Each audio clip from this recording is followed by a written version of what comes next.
Thanks very much to the organizers as well. It's very nice to be here. The program looks very good, very exciting. I'm looking forward to the next 3 days. Is the microphone okay? It's a little disconcerting from my point of view, but hopefully it's fine for you. Okay, good. So, yeah, this is an overview talk on topological magnons or magnetic excitations. And as is common to overviews, unfortunately, there will be some omissions. I'm sorry about that. Hopefully they will be made up over the next few days. So my plan is to tell you about the fields that a lot of us are engaged in.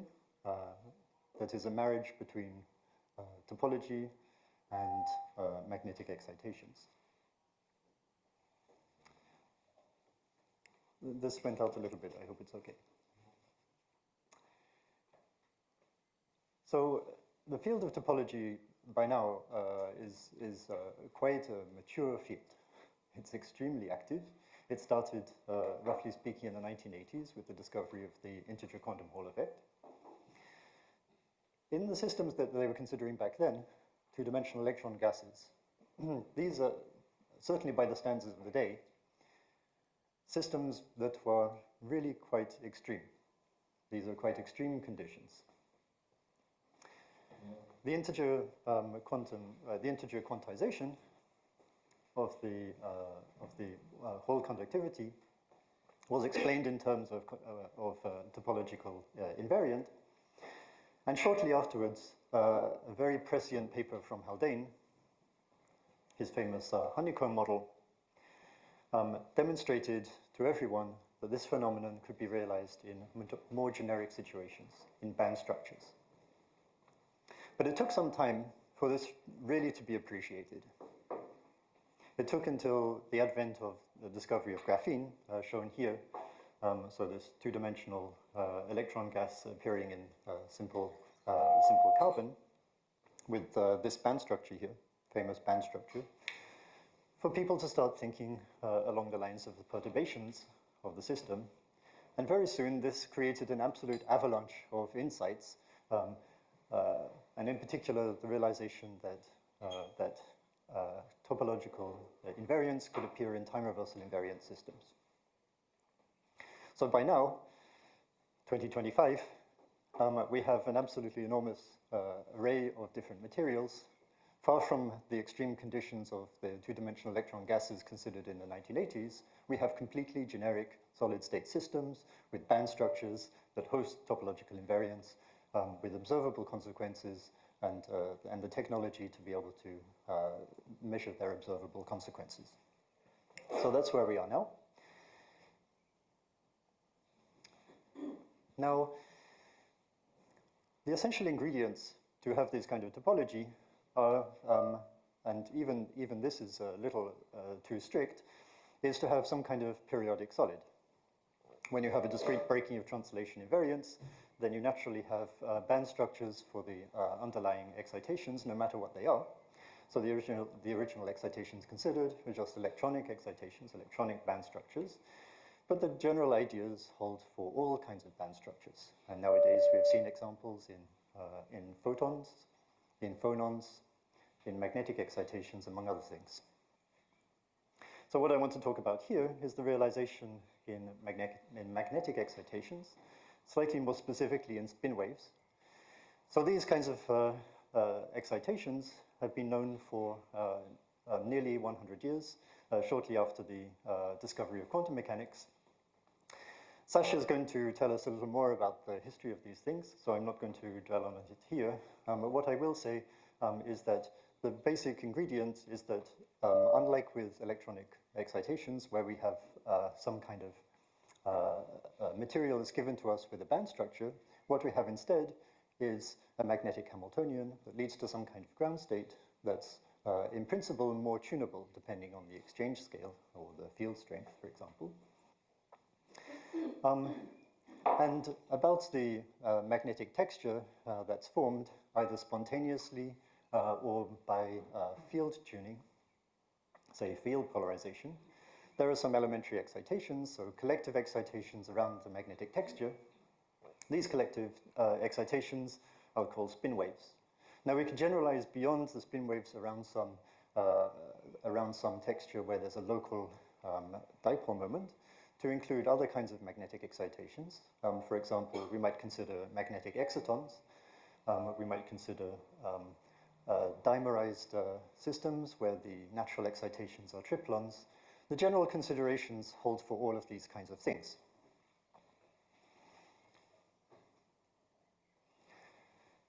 We also have powerful tools to measure them.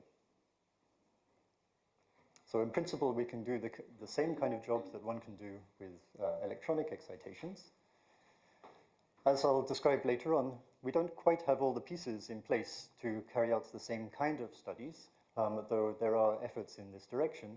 But when it comes to bulk magnons and bulk topology, or topological features, we certainly have the tools. So one of these that is particularly dear to my heart is neutron scattering, inelastic neutron scattering. This picture is of the very first inelastic neutron study from Brockhaus in the 1950s up in Chalk River in Canada on magnetite, or lodestone, one of the earliest known magnets, showing, if you allow some license, quadratic dispersion relation. Nowadays we can do much better. There's also RIX, so resonant inelastic X-ray scattering. There will be a talk later on optical techniques, for example, terahertz and Raman. A technique that I'll mention here, because I think it won't be covered too much in the rest of the meeting, is scanning tunneling microscopy, which seems to be quite promising. And variants of these optical techniques for larger length scales like Brillouin light scattering.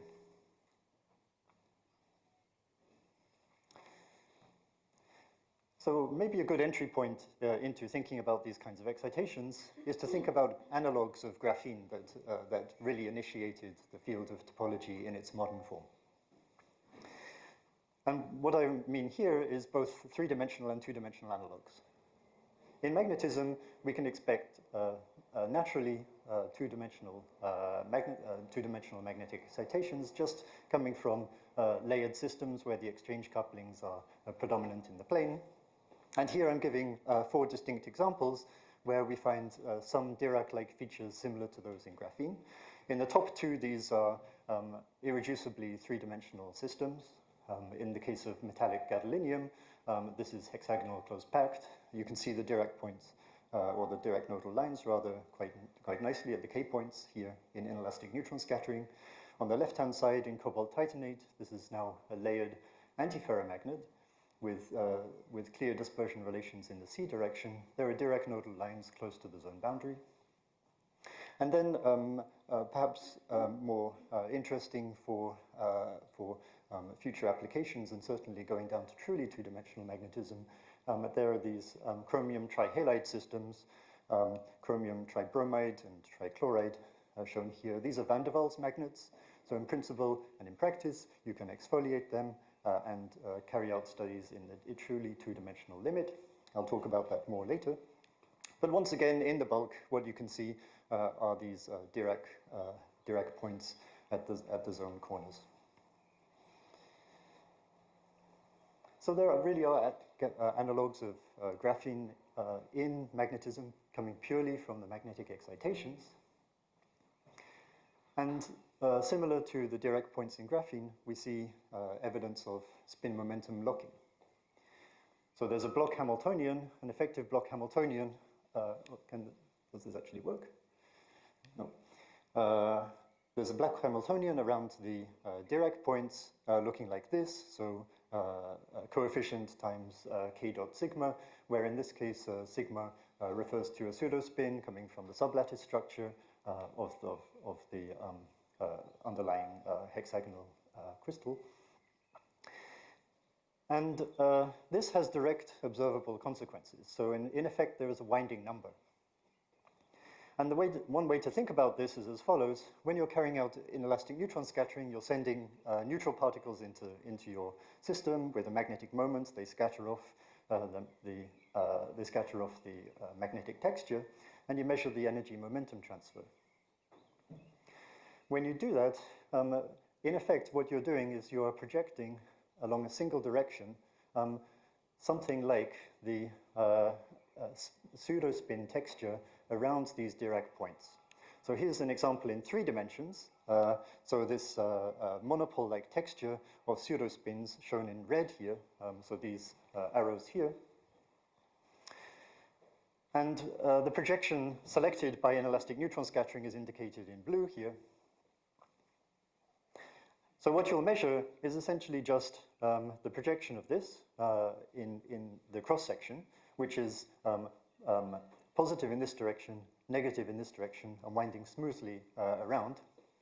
Now, of course, the overall cross-section is positive, so there's an overall constant, but what you then see are these nice winding patterns of the intensity around the Dirac points in all 4 of these materials that I showed you. So in cobalt titanate, if you just measure the intensity around the zone corners, you'll see this is a plot showing the angle around the Dirac point and the intensity, and you see this modulation in the upper branch in red and in the lower branch in black, and these are in antiphase. This is completely controlled by this Bloch Hamiltonian, and the sign reversal or the antiphase is just coming from the fact that you reverse the sign of the pseudospin texture. So you see this very cleanly in cobalt titanate, in metallic gadolinium, and also in these halides, chromium trihalide systems. Here it's more implicit in the chloride case. So this is already an indication of a winding number coming from magnons alone, but there are much more subtle versions, and in particular, for example, Chern numbers. So I'm sure everybody in this room is familiar. Let me just briefly remind you so that we're all on the same page. So I'll take a simple example. The essential idea is that we want to examine the wave functions in the Brillouin zone. These can carry some sort of winding number, and these winding numbers are, by definition, insensitive to local deformations of the band structure. You can tune the interactions, and provided you don't close the band gap, the winding number is preserved. Now, I take the case of a 2-dimensional band structure, shown on the left, with a clear band gap between the 2 branches. So these are between the 2 bands. This is supposed to be some kind of magnon band structure with 2 branches coming from the 2 underlying magnetic sublattices. And what you can do is just plot the Bloch vector everywhere in the zone, represented as the square in the middle. If I sew together the tails of the arrows, these can cover or not cover a sphere, and the number of coverings will be an integer. And the fact that this is completely quantized just comes from the periodicity of the zone. So this is a rather direct visualization of what's called the Chern number in these systems. It seems rather abstract, but actually it has direct observable consequences in the form of surface states, in this case chiral states, so things with fixed group velocity between the 2 bands. So they live within the band gap. And in magnon systems, what this means is that they are always at finite energy between these 2 bands, so in distinction to electronic systems. So to be more concrete, you can take this Bloch Hamiltonian as before, and the way to compute this winding number is just to integrate some curvature, the Berry curvature shown underneath the torus and sphere. So this is a mapping from the toroidal Brillouin zone to the Bloch sphere, and this thing has this topological invariant, and the surface states that result from this are shown in the slab geometry band structure in the bottom right, in red and blue, with opposite chiralities for the opposite sides. So there's essentially some winding. If you create a wave packet, it'll wind around the system. So these things actually appear very naturally in real magnonic systems. So let me give you a couple of examples. So this example is a topic of, connected to a topic of great recent interest, namely anisotropic couplings in honeycomb systems. So many of these honeycomb systems live at substantial spin-orbit coupling. They admit by symmetry anisotropic couplings, and among them, usually we find Kitaev couplings. These are just Ising-like couplings along, say, X, Y, Z, that are correlated to the direction of the honeycomb bonds. So in the picture in green, blue, and red. This model I've written down with Heisenberg coupling and the Kitaev coupling as the second term, the magnetic field, is incredibly rich. I'm going to suppress much of the richness. I'm just going to plot the phase diagram as a function of the single coupling as an angle built from J and K. That's shown in the phase diagram in the bottom right. There's a huge number of ordered phases. I'm completely suppressing those phases. I'm just drawing them as a gray blob because I'm interested really in the field polarized phase, which is the white region. In this white region, as it's field polarized and the honeycomb has two sublattices, there are two bands. And generically, these have a gap. The gap closes at the Heisenberg points. So in this case, pi over 2, at pi and 0. But everywhere else, the gap is open. And the bands carry non-zero Chern number. An example of the band structure is shown on the left in the slab geometry with the topologically protected surface states. Now, more than this, these honeycomb systems admit often more couplings than this by symmetry. And in the case of the Ruthenate iridate systems that people mostly consider, at nearest neighbor, 4 allowed couplings exist. And one can show that that it's generic in the same way as in this phase diagram, that the topological surface states or the Chern number exists across this phase diagram. So this thing is very far from fine-tuned, even admitting for the fact that these things are protected by a band gap. Okay, so this is a completely generic kind of phase. It's completely non-fine-tuned. So you might ask then, how might one examine this kind of physics? The first thing to do is some kind of thermal transport measurement. It was recognized quite some time ago that magnons, like their electronic counterparts, are sensitive to the underlying Berry curvature. They affect the equations of motion. And this appears as a characteristic signature in thermal transport.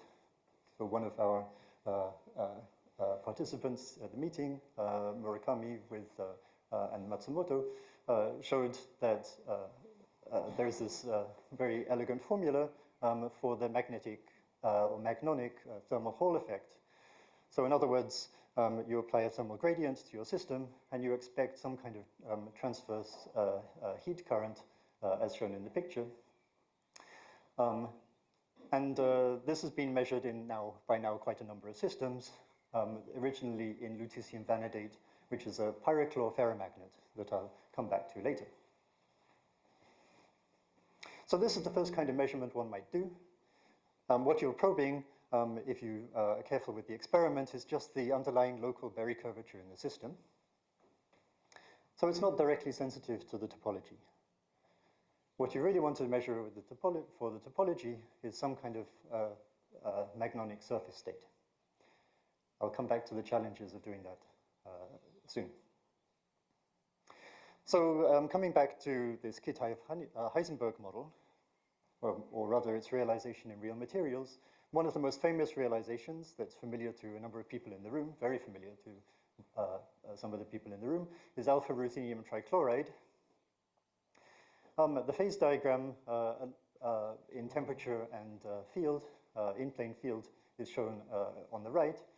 There's an underlying magnetic order at zero field that you can kill with the field. And then there's a kind of murky region shown as a red blob. And then when the field gets large enough, then this is just a field polarized state that's adiabatically connected to the paramagnet. In this system, in the murky region where the energies of the magnetic excitations are low enough to thermally resolve the two different bands, you see a very clear thermal Hall signature shown in the middle. And a natural interpretation, or at least of the high field state, is where you very clearly have two bands up to fine tuning, is that these are topological. We know this theoretically, that these are completely non-fine tuned. And then it's also a natural interpretation that when you lower the field sufficiently, that you thermally populate these bands and you see the thermal Hall signature originating from these bands. So this is slightly controversial. As I say, the middle region is slightly murky. Structurally, it's very complicated, for example. But in this system, it's a natural interpretation in the same way that it's a completely robust interpretation in lutetium vanadate. Another example of Chern-Magnon bands is actually directly connected to the Haldane honeycomb model. As recognized by Aware in 2016 in a nice paper, he was able to show that Heisenberg model, a Heisenberg ferromagnet on the honeycomb geometry with second neighbor Diliginsky-Maria couplings, which are out of plane naturally in this kind of system, just directly map onto the honeycomb model of Haldane. So there are two bands carrying plus or minus one Chern number. And then it's natural to look for some kind of materials that realize this. And it turns out that among the chromium halides, as you go to heavier halogens, in particular to the iodide, so the chromium iodide system, this is sufficiently strong spin-orbit coupling that the gap is very clearly open. You see two dispersive branches in elastic neutron scattering with a gap at the K point, and a small gap compared to the bandwidth. So this is another very natural candidate for Chern-Magnon bands. So far I've spoken about Dirac points, Dirac nodal lines, Chern-Magnons, but of course, as with electronic topology, there is considerable variety in these kinds of systems. There are, for example, Weyl points. In fact, in lutetium vanadate, where the thermal Hall signature from magnons was measured for the first time, the Berry curvature can be thought of as originating from point sources in the band structure. These are just Weyl points. So this is the thermal Hall signature in this case is actually a very indirect measurement of these Weyl points, which live at rather high energies in the band structure. There are also various kinds of topological insulator, including higher order topological insulators, degeneracies brought about by higher symmetries that I'll mention briefly later on, as well as topology arising from much more complicated magnetic textures. So in a lot of these kinds of systems, we consider collinear magnetism, but in fact, when you come to Chern bands, because the requirements on symmetry are rather low, you don't need any in particular, you should break time reversal symmetry, it's actually rather generic to have Chern-Magnon bands in models certainly, and almost certainly in materials also.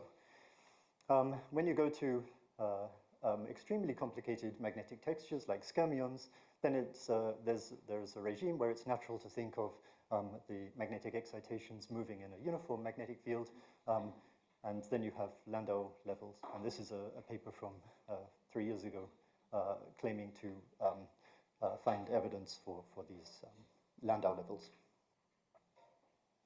So there's a variety of different topological bands that one can find in nature. Is there a way of trying to be more systematic about finding magnon topology in materials?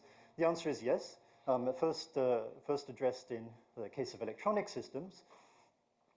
And here what we do is apply tools coming from symmetry. I'll just briefly outline the ideas here. So the essential idea is that when you have a topological band, by definition, provided you preserve the symmetries that protect the topology, there are no there are no local one-year orbitals. It's impossible to localize the one-year orbitals. Then if you use this as a definition, what you can do is use crystalline symmetries to completely enumerate all one-yearizable bands. So the way that you do this is that you just write down some local orbitals, in the electronic case, electronic orbitals, and then build band structures using discrete symmetry data. So naturally, topology looks like a very continuous thing. You integrate over the Brillouin zone. But it turns out that there are so-called symmetry indicators, which rely only on discrete k-points and allow you to compute topological invariance modulo some integer. So what one can do is just enumerate all one-yearizable band structures, and then if you find exceptions, things that fall outside this enumeration, they have to be topological. Now, the natural thing to do for materials is first to work with implicitly strong spin-orbit coupling. So you're basically saturating all the couplings that are allowed by the crystalline symmetries. And this immediately takes you to the magnetic space group. So what one would do is enumerate these one-yearizable band structures for the specific magnetic space group symmetries. And this forms one natural class for magnetism. But there's actually another class that is of interest where you completely switch off spin-orbit coupling. When you do that, you actually naturally enhance the symmetries. You pass from the 1651 magnetic space groups to, depending on how you count, an infinite number of possible symmetries. It's infinite simply because you can have, when you relax the condition that your spin transforms in the same way as the spatial degree of freedom, modulo the fact that you're dealing with a spin that doesn't flip under inversion, then what happens is that you end up with the possibility of describing helical order in a way that transforms the spins along the helix. And that then allows an infinite number because your helical pitch can be an arbitrary number. Okay, so when you pass to these, this larger set of groups, the spin space groups, and we'll have some talks about them later on in the meeting, then one can also address the question of trying to find the one-yearizable set, and this has been done, for example, by Jihang Liu and others that we'll hear about later, I hope. So just to give you an example of how this can work, if you go back to this Kitaev-Heisenberg model, you can discover the topology much more efficiently than just by looking or hunting in the dark. So what you do is you just select the honeycomb lattice and you put the moment out of plane that fixes the magnetic space group symmetry to this P3 bar 1 n prime. And then naturally what you're doing is you have a model that switches on spin orbital coupling. You write down the local orbitals of this model, and the local orbitals are just the s plus s minus transverse components to the magnetic moment, which are responsible for generating the magnons. And then you inspect the tables of so-called elementary band representations for this kind of system. Elementary band representations are the basic building blocks that are one-yearizable. And it turns out that for this system, these lead to one-yearizable bands that are decomposable, by which I mean you have a pair of bands with potentially with a band gap if they're not fine-tuned, so like the ones shown in the bottom right. And together they are one-yearizable, but not separately. So there's not two elementary band representations, there's just a single one. The fact that each band is not by itself one-yearizable tells you that it's a topological band, and one can compute the Chern number modulo 3, it's plus or minus 1. So this is a very efficient way to discover the topology in the system, and then you can go ahead and build a model, an effective spin model, like the one I mentioned before. You can do this also for nodal topology. This is a more classical study, if you like. You simply count the dimensions of the co-irreducible representations at the high symmetry momenta. This directly tells you for the magnetic space groups that you can arrive at nodal points with 2, 3, 4, and 6-fold degeneracies, nodal lines with 2- and 4-fold degeneracies, and nodal planes, so 2-fold degenerate nodal planes. And a natural example of this is in garnets, which have this complicated corner-sharing triangular pattern of spins. The underlying symmetries are just C2 in the cubic geometry around the triangles. You find this kind of structure in a lot of different, the structure shown, where you have the spins along the cubic directions in quite a number of different rare earth garnets, for example, in dysprosium aluminium oxide. The space group here is given, the Wyckoff position is given here, and this immediately allows you to inspect the kinds of degeneracies that one would find. And it turns out that there is a single EBR with 12 bands and a 6-fold nodal point at H, and then one can simply write down a model. It doesn't matter which model, provided it's not fine-tuned. You simply write down anisotropic couplings, and then you'll find such a point.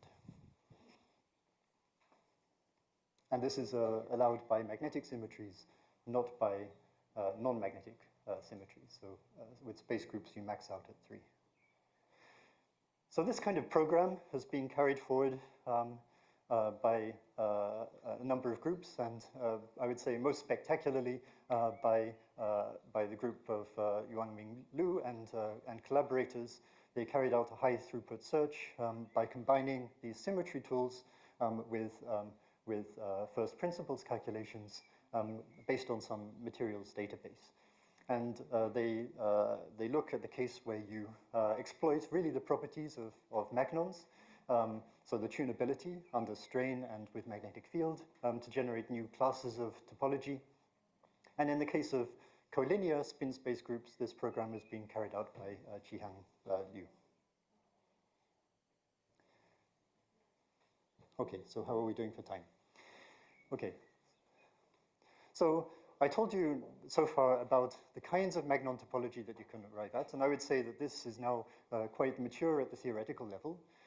The sheer variety of topological phases that come out of this kind of high throughput search is quite vast, and it gives lots of food for thought for experimental groups in using various different techniques. What I want to do in the rest of the talk is describe some of the physics that can arise from these beyond the things that I already discussed. So first of all, I just want to draw attention to some of the differences between electronic and magnetic systems. I mentioned already the tunability of magnon systems, especially with a magnetic field. The energy scales are sufficiently small that one can expect to tune quite easily. But the main thing to point out is that these are bosonic. All of the bands live at finite energy. For this reason, you don't expect a quantized response in these kinds of systems. On the other hand, despite the lack of a quantized response, you expect there to be signatures in unusual response functions, like this thermal Hall response.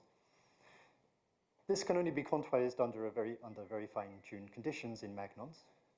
But nevertheless, you expect there to be magnonic surface states coming from the bulk boundary correspondence. But even this is a subtle point because, and most interesting of all, this is the reason that got me interested in this area, there are usually interactions in these kinds of systems, or rather there are always interactions in these kinds of systems.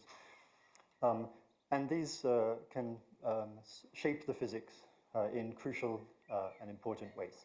And I'm going to now give you some examples of how this works. There will be a talk later on the week from Jeff. He's going to talk about magnon interactions in some detail. So I'm just going to sketch out how these things work. So magnons, being bosons, interact in a very unstructured way.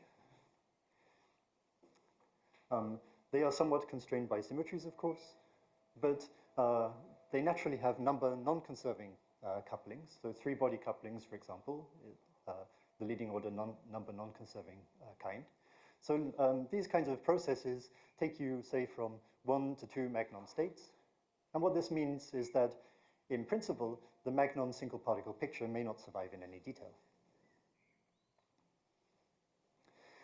When you have these kinds of things allowed in dynamics, you naturally have a decay channel that takes you from 1 to 2 particle states. Now this kind of thing is energy momentum conserving. This is an important constraint on the system, and what it means geometrically is as follows. You have this kind of picture that would naturally come out of inelastic scattering studies. You have some modes down here, which are just the single particle modes. And the 2 particle states, the 2 particle bosonic states, can be thought of in the following way. You have energy momentum conservation, so k decaying to q and k minus q. So if you fix the momentum k, you naturally integrate over q to find the 2 Magnon states. These are bounded by energy conservation. So at any given k, you expect there to be a lower and an upper bound, and the lower bound will be roughly, at its minimum at twice the minimum single Magnon energy, and the maximum at twice the maximum single particle energy. Now, this is a nice geometrical picture of how the 2 Magnon states are organized. They sweep out this continuum volume in energy momentum. And it turns out that you can think of the decay process now in a very straightforward way coming from this picture. When these number non-conserving terms are allowed, these 3 body terms, dynamically, they may be kinematically allowed or forbidden. And in general, if the single Magnon states lie below the 2 Magnon continuum, these single particle states are sharp at the magnetic level. And if they lie inside the continuum, then they are both kinematically and dynamically allowed to decay. And you will expect some kind of line width. So this led Sasha some time ago to point out to everyone that this can be dangerous for Magnon topology. So the model that he considered is, shall we say, an extreme case, but it's an example that even though it is extreme, it's an example that proves a certain rule. And so the model he considered is a honeycomb ferromagnet with 3 modes. There are churn bands when you introduce second neighbor Deliginski-Maria out of plane. The band structure is shown at the top. The dashed lines are the ones with Deliginski-Maria switched on. You can see the gaps, and the colors are to indicate the churn numbers. Okay, so this is an extreme case because the upper band is nearly flat when Deliginski-Maria is small. And what this means is that there's a large 2 particle density of states at energies that live at the band gap, essentially. So what this means is that in the bulk, you'll get decay processes that introduce a line width. And as Sasha showed, this line width can be commensurate to the band gap. Now, topology is protected by that band gap. So if the band gap is being broadened, if there's a broadening on the scale of that band gap, you might be worried that topology is not going to survive. The next question one might be interested in is, how does this affect the surface state? Now, given the fact that the bulk bands are broadening, you might be worried that the surface state will be gone as well. Indeed, the calculation was carried out by Johannes Knolle and his group.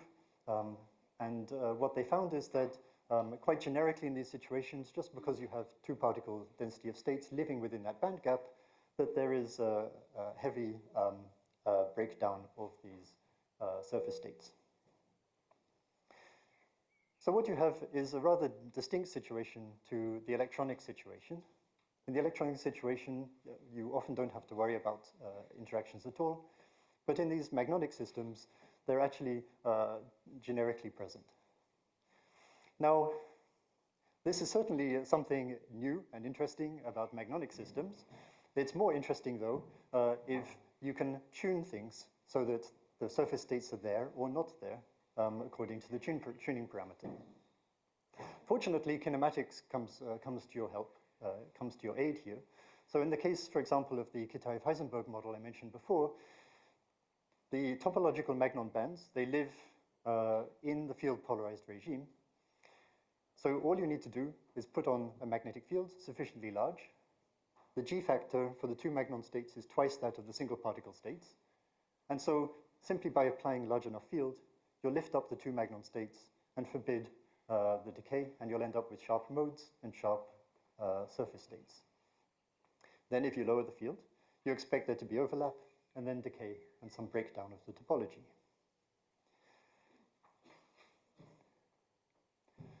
All of this discussion takes place at the perturbative level, so through, say, some kind of Holstein-Primakov expansion, including three-body terms.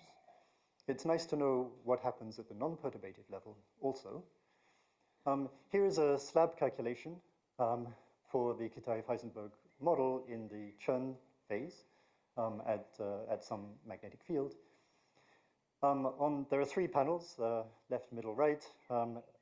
Left is just the linear spin wave calculation on the slab geometry. The middle, the nonlinear spin wave calculation on the slab geometry. And the right is truly non-perturbative.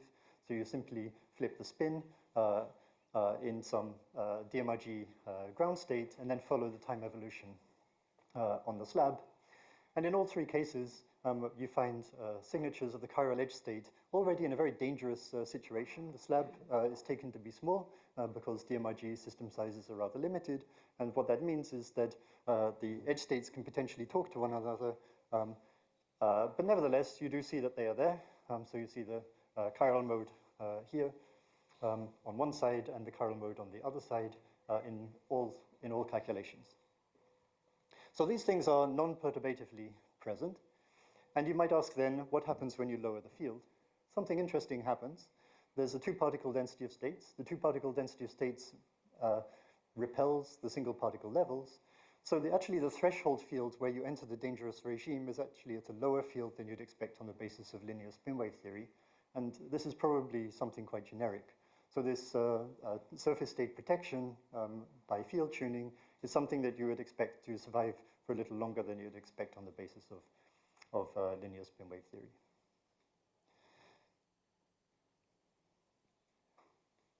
So I told you about kinematic protection. But there are two further points I want to make. The second point is that symmetries are potentially important here. So you might ask, can you, we have kinematically protected surface states. You could ask, can you dynamically protect surface states? I come back to chromium iodide. Chromium iodide appears to be rather close to Heisenberg plus Diliginsky-Maria.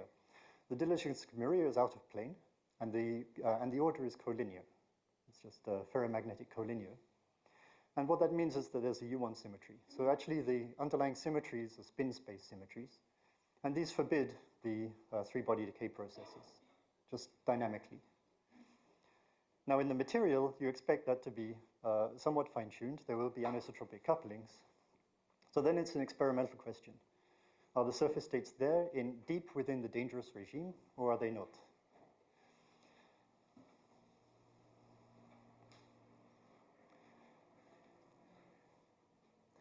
And this brings me to the question, how might one measure these surface states?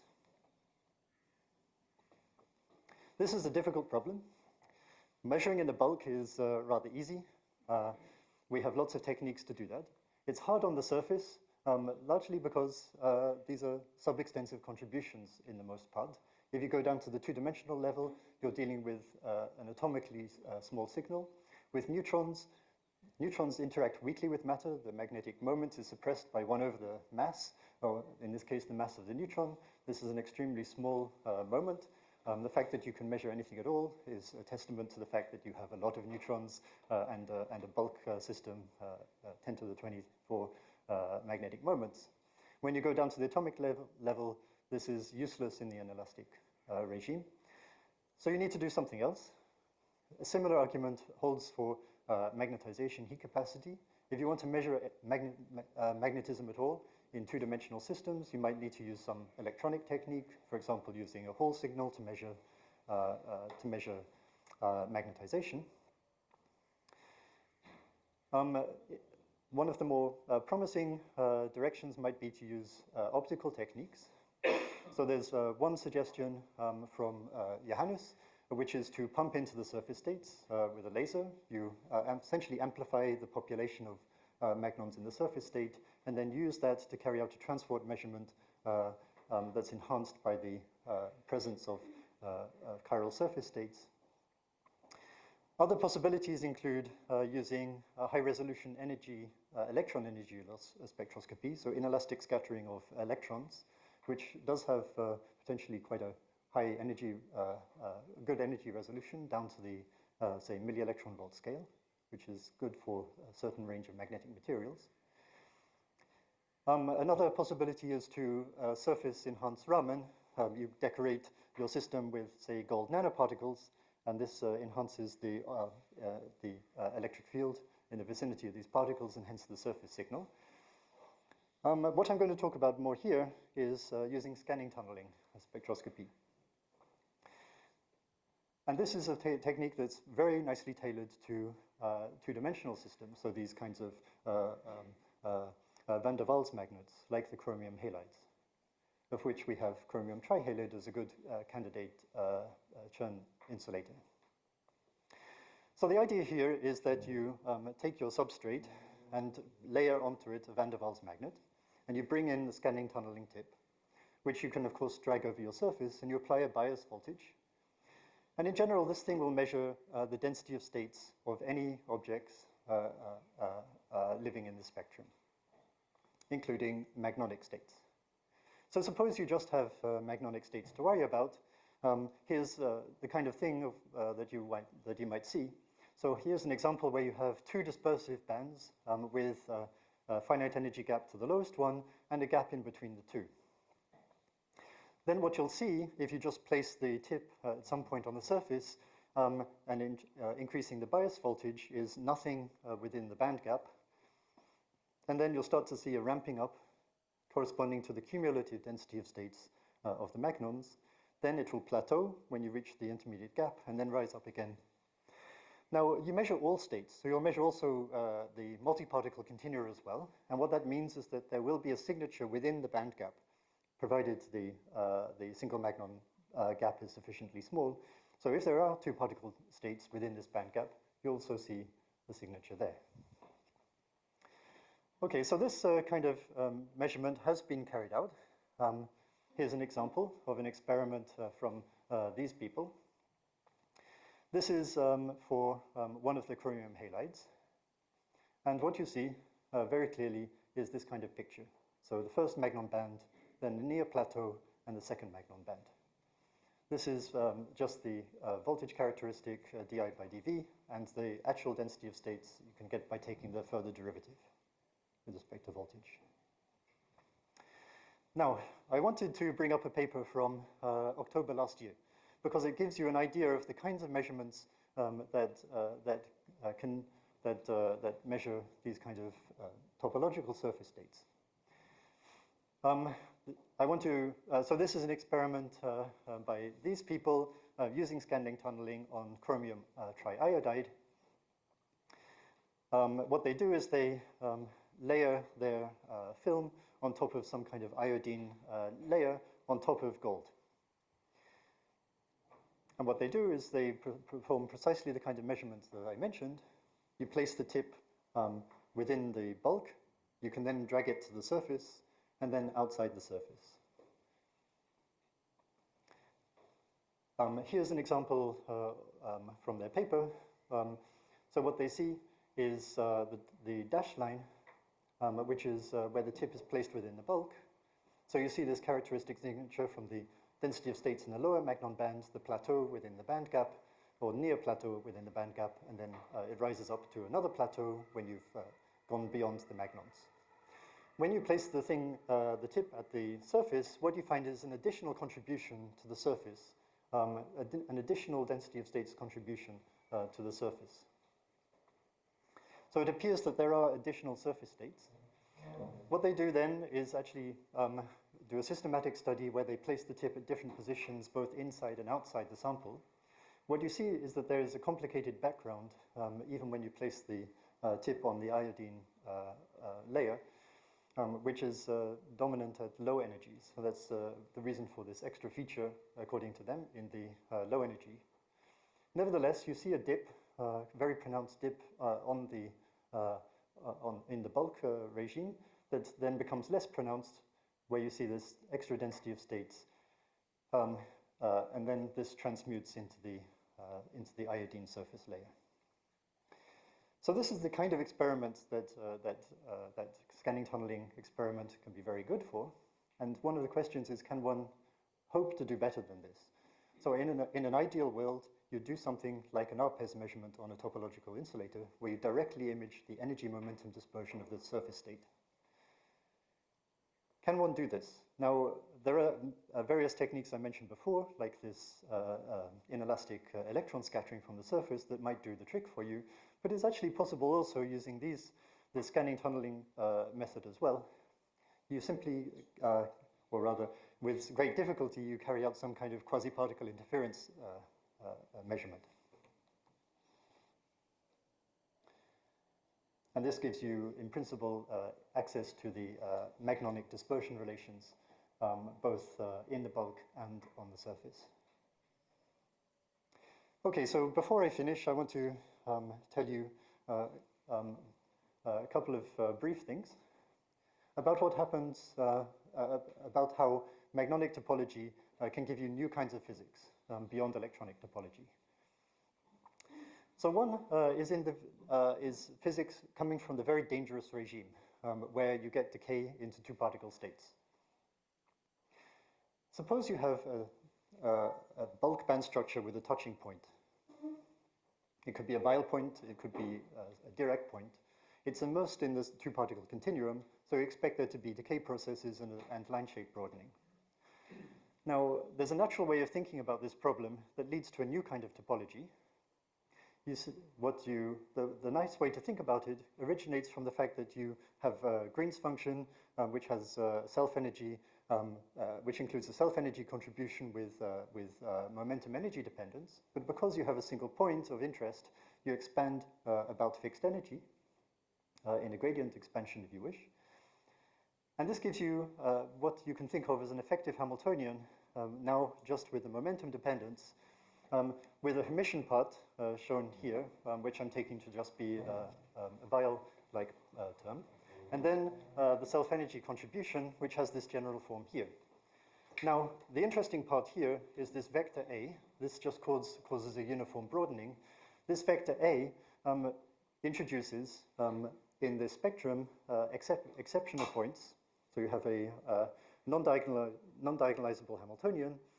In the spectrum, what you end up with is non-diagonalizable exceptional points with in between, in the real part of the spectrum. It's non-Hermitian, so it's a complex spectrum. You end up with a nodal line between the two. This is rather analogous to the case of Weil points. These things can only be destroyed by annihilating them. And there's a winding number associated with these things that accounts for their topological protection, a half-integer winding number when you sweep around one of these exceptional points. This is an example of a new kind of topology that you can find, which has a very characteristic experimental signature. I told you about the winding of the intensity. These exceptional points lead also to a winding of the line shape. This experiment has not yet been done, but there's every prospect to think that it will be done. And finally, in the last couple of minutes, I want to tell you about how bound states themselves, coming from magnons, can themselves become topological. The system I want to describe is an absolutely magical system. If you're not aware of it, everybody should know about it. It's the Shastry-Sutherland lattice with Heisenberg couplings between nearest and next nearest neighbors. The ground state of this model within some regime of the parameters j and j prime is actually a perfect dimer ground state. So the lattice is shown here in more detail, and the dimers just live on these bonds. It turns out that the dimer ground state is the exact ground state. The excitations are triplons. These triplons are nearly flat. They have a very weak dispersion, and they are triply degenerate. But of course, in real material systems, and there is a nice materials realization, which is just strontium copper borate with magnetic copper ions, spin 1/2. there are additional perturbations in the form of Dzyaloshinski-Maria couplings that introduce a splitting and a dispersion to these triplon bands. Now, this is an experiment that was inspired by work from Judith and Carlo, who are in the audience, and Ganesh Ramachandran, who's in Canada. What they pointed out is that these bands, owing to the Dzyaloshinski-Maria, acquire a Chern number. And so we carried out the experiment to investigate this. And what we saw is an additional mode coming in like this that we didn't expect. I can talk about this more later, but the natural interpretation for this mode is just a singlet state bound state mode. So you actually have triplons and bound states living in the same regime of energy momentum, and they talk to one another. There's a hybridization gap that you can see quite cleanly here. So here's the bound state sector. And the natural interpretation for the hybridization is exactly the perturbation that leads to the dispersion. What causes the dispersion of the triplons also leads to hybridization with a singlet ground state. And it leads to the bound state in certain regimes of field acquiring a non-zero Chern number inherited from the Chern number of the triplon modes. So this is an experimental realization. For more detail about the theory, I highly recommend Alex's very nice paper that describes this in systematic detail. So there's new physics that comes about from interactions in magnons, some of which has been accessed already, some of which has not. I want to conclude just by making a couple of short remarks. So first of all, what we have right now is quite a mature field. We have a number of materials that seem to exhibit topological features in their band structures. One of the main challenges now, I would say, is to explore surface topological magnon physics. And there are various pathways to doing that, and we've already seen some efforts in that direction. But if we go back in time to the very beginning of this field, there's a very nice proposal from these people up here, proposing that rather than dealing with quantum materials, we could actually try to directly engineer these kinds of systems in magnonic crystals. This is a very underexplored area in this field, and it gives you the potential to see at a semi-classical level precisely this kind of physics. So I would say one of the interesting outlooks here is to explore this physics in this direction. And with that, thank you very much.